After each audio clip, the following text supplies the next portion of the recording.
देखिए, एनडीए की बैठक भय के माहौल में हो रही है। जिस तरह से देश की जनता भारतीय जनता पार्टी के नेतृत्व वाली सरकार को उखाड़ फेंकने के लिए वचनबद्ध है 2024 में, उस घबराहट में बैठक इन्होंने बुलाया। दो बिल्लियों के झगड़े में बंदर को फ़ायदा होता है, उसी तरह से भारतीय जनता पार्टी फ़ायदा उठाने का प्रयास करेगी कि पशुपति पारस और चिराग लड़ेंगे तो उनकी सीटों को घटाने में इनको आसानी होगा। अभी जब उनको सीट ही कम होने वाला है तो फिर बंटवारे पर क्यों लड़ रहे हैं? दोनों को तो पहले वो अपनी सीटों को बचाने के लिए लड़ना चाहिए भारतीय जनता पार्टी से। नमस्कार, आप देख रहे हैं बिहार इन शॉर्ट्स। मैं हूं आपके साथ रोहित। आपको बता दें कि आज एनडीए की एक बड़ी बैठक दिल्ली में हो रही है और देखिए, उस बैठक से ठीक पहले बिहार सरकार के पूर्व कृषि मंत्री और राजद विधायक सुधाकर सिंह ने चिराग पासवान और केंद्रीय मंत्री पशुपति पारस पर यानी चाचा भतीजा को लेकर सुधाकर सिंह ने बड़ा बयान दिया और साफ साफ कहते नजर आ रहे हैं कि चिराग पासवान और पशुपति पारस चाचा भतीजा दोनों बिल्ली हैं और बीजेपी बंदर है। तमाम मुद्दे को लेकर क्या कुछ करे सुधाकर सिंह, पहले आप इस वीडियो में देखिए। ये सफल हो पाएगा?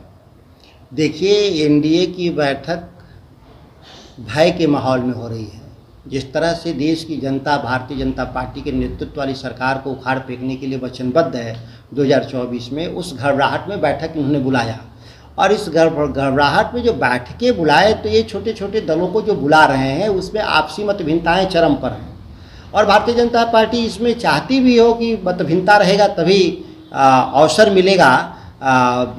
दो बिल्लियों के झगड़े में बंदर को फ़ायदा होता है, उसी तरह से भारतीय जनता पार्टी फ़ायदा उठाने का प्रयास करेगी कि पशुपति पारस और चिराग लड़ेंगे तो उनकी सीटों को घटाने में इनको आसानी होगा।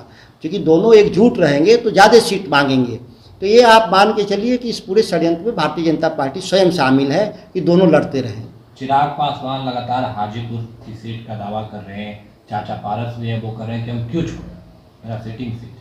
देखिए, अभी तो जो जानकारी है कि जो एलजेपी के पास सीटें थीं भारतीय जनता पार्टी से समझौते में पिछली बार मिली थी, उतनी भी सीटें इस बार नहीं मिलने वाली हैं। अभी जब उनको सीट ही कम होने वाला है तो फिर बंटवारे पर क्यों लड़ रहे हैं? दोनों को तो पहले वो अपनी सीटों को बचाने के लिए लड़ना चाहिए भारतीय जनता पार्टी से। दोनों गुट के झगड़े में भारतीय जनता पार्टी सीट गायब कर देना चाहती है। उसी तरह से दो बिल्लियों के झगड़े में बंदर ने सभी पुआ को खा गया था। उसी तरह से दोनों लड़ते रहेंगे तो भारतीय जनता पार्टी उनकी सीटें खा जाएगी। देखिए, अभी भी दोनों जो लोजपा के जो दोनों धड़े हैं, उन दोनों धड़ों के पीछे भारतीय जनता पार्टी के साथी लोग हैं कि लड़ते रहें। दोनों जब लड़ते रहेंगे तो सीटें कम देनी पड़ेंगी, जब दोनों एकजुट हो जाएंगे तो सीटें ज़्यादा देनी पड़ेगी। तो ये अंदरूनी मामला है, दोनों को समझना चाहिए कि उनको भारतीय जनता पार्टी लड़ा रही है, उन दोनों को लड़ना नहीं चाहिए। आपस में समझौता कर करके भारतीय जनता पार्टी से जो अपनी जो हिस्सेदारी है, उनका जो वोट है बिहार में, उस हिसाब से सीटों को मांगना चाहिए। एक सवाल को लेकर के क्या कहेंगे, जिस तरह से मांझी भी अब एनडीए का हिस्सा हो चुके हैं, क्या लग रहा है? अब मांझी जी की बड़ी डिमांड बेचारे की कभी रहती नहीं है। बहुत साधारण उनके डिमांड रहते हैं हमेशा। एक लोकसभा लड़ने की उनकी डिमांड रहती है। हमारे यहाँ थोड़ा सम्मान दिया था, हम लोगों ने उनको 3 सीट दिया था, तो हम तो तभी मानेंगे ना कि मांझी जी का प्रमोशन हुआ जब उनको 3 सीट भारतीय जनता पार्टी दे।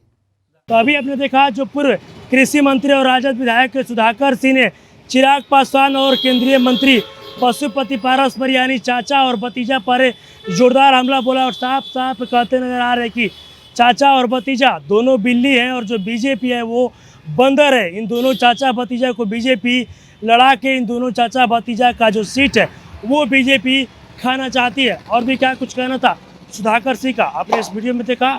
बस इसी तरह की तमाम खबरों के साथ अपने साथ जुड़े रहें। तब तक के लिए धन्यवाद।